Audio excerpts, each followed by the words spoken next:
Alors voici 5 choses à savoir sur les questions interdites en entretien d'embauche en Allemagne. Et voici quelques conseils pour bien réagir dans ce genre de situation.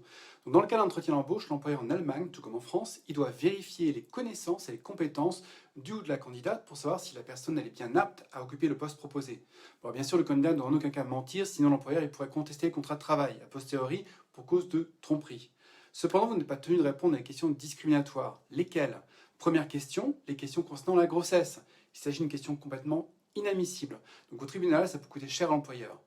Deuxième question, les questions concernant l'état de santé. Donc en principe, un candidat n'est pas tenu de révéler des maladies, sauf maladies contagieuses.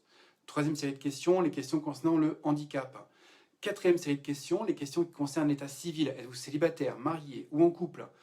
Cinquième série de questions, les questions qui concernent l'origine ethnique ou nationale. C'est un no-go absolu. Sixième série de questions, donc les questions qui concernent l'appartenance religieuse ou politique, sauf exception, en Allemagne, les employeurs tels que l'Église. Septième série de questions, les questions relatives au patrimoine, sauf si vous travaillez dans une banque par exemple. Huitième série de questions, les questions qui concernent les peines avec sursis ou d'emprisonnement.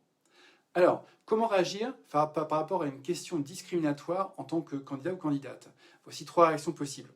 Donc, vous pouvez quitter l'entretien d'embauche parce que l'employeur il ne correspond pas, il n'entre plus en compte pour vous en tant qu'employeur potentiel. Vous pouvez aussi mentir pour continuer à avoir une chance dans le processus de recrutement. Troisième possibilité, qui à mon sens est plus nuancée, vous pouvez poser les questions en retour avec une certaine assurance pour découvrir les raisons de cette question. Je peux volontiers vous répondre, mais je dois savoir pourquoi un sujet aussi privé devrait faire partie de cet entretien. Y a-t-il une raison particulière à cela?